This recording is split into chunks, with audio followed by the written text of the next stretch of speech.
Warning: the following video contains images and spoken word that may be too intense for some viewers.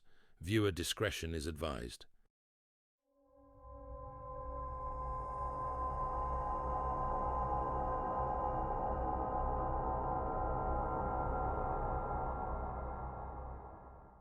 In the golden dawn of ancient Kemet, when the Nile's waters kissed the fertile banks and the sun god Ra lit the day with his golden eye, a young man named Khemu labored under the hot sun.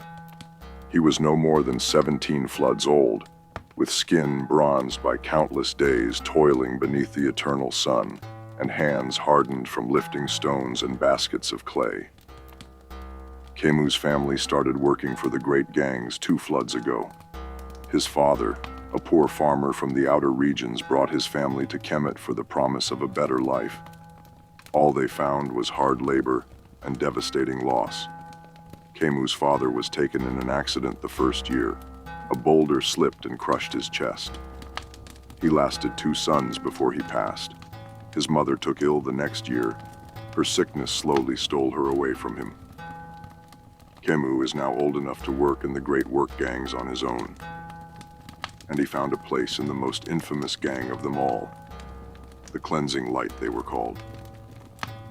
Khemu worked in the great necropolis of Thebes, among a crew of 30 men charged with building a tomb for a nobleman whose name was spoken with reverence, though no one among the workers had ever seen his face. Among the workers, none loomed larger than Foreman Setek. A man of brute size and prideful anger, Setek ruled his work gang with a voice that cracked like a whip and eyes that missed no slacking hand. "Lazy beetle," Setek barked at Khemu one morning, as the youth paused a moment to sip from his water skin. "You think the stones will carry themselves? Get moving, before the sun sees how useless you are." The other workers averted their eyes. They had grown used to Setek's abuse, but there was a special venom he reserved for Khemu. The boy was diligent and swift, often outpacing older men, but Setek refused to see it. Perhaps it was Khemu's youth or his quiet nature, but Setek could not abide him. Setek's bosses were noticing Khemu. Setek knew it was a matter of time before Khemu would be made foreman, maybe even Setek's boss one day. This filled Setek with jealousy and anger, and he looked at Khemu with envious eyes. Khemu gritted his teeth and returned to his labor. He bore his burdens in silence, his heart aflame with dreams of escape.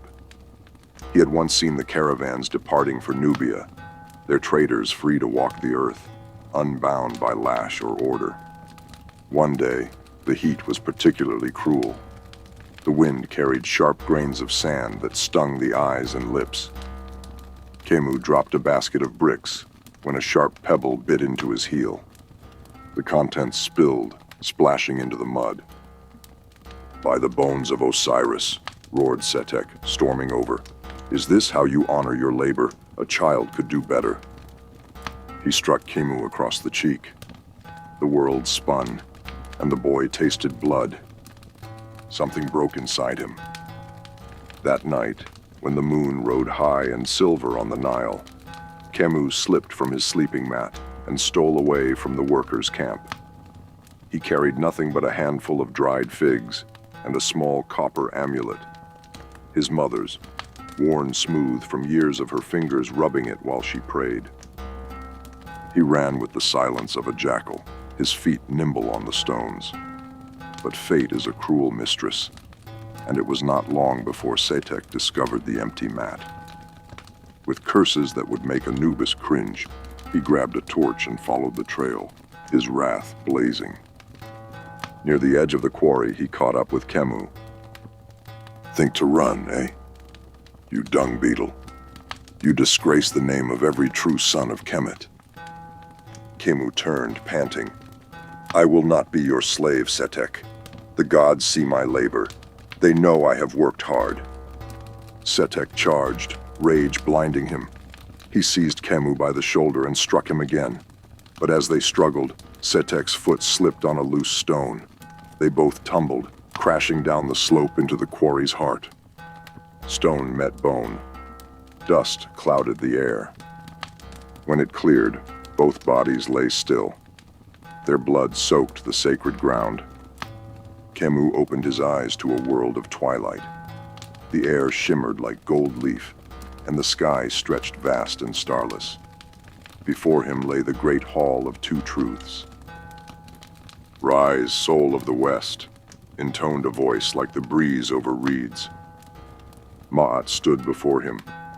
Her tall, feathered headdress caught the eternal light. Her eyes held galaxies. Satek stood nearby, confused.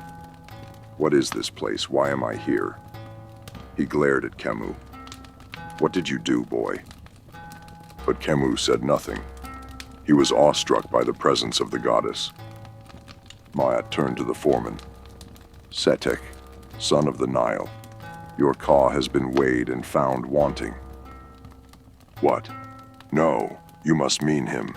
He's the lazy one. I kept the crew in order. I built the tombs."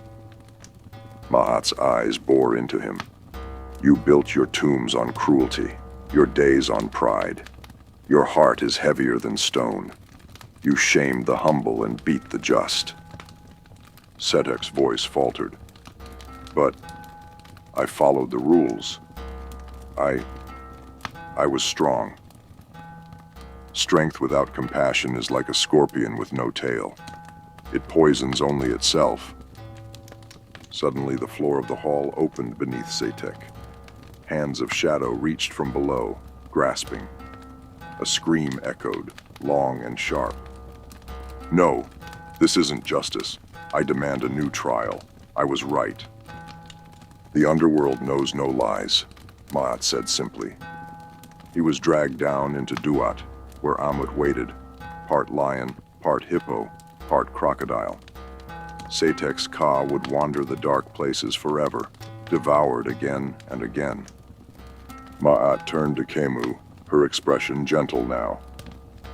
"You have suffered, young one, but your heart was light. You may rest in the field of reeds." Camus wept, not in sorrow, but relief.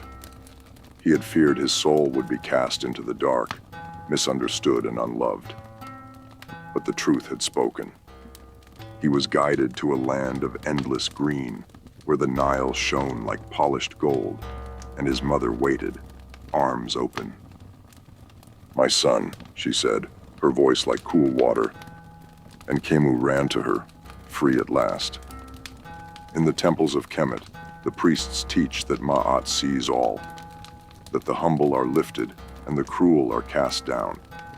And sometimes, in the flicker of torchlight by a workers' camp, they tell of a young boy and a cruel foreman, and how justice found them both beneath the stars.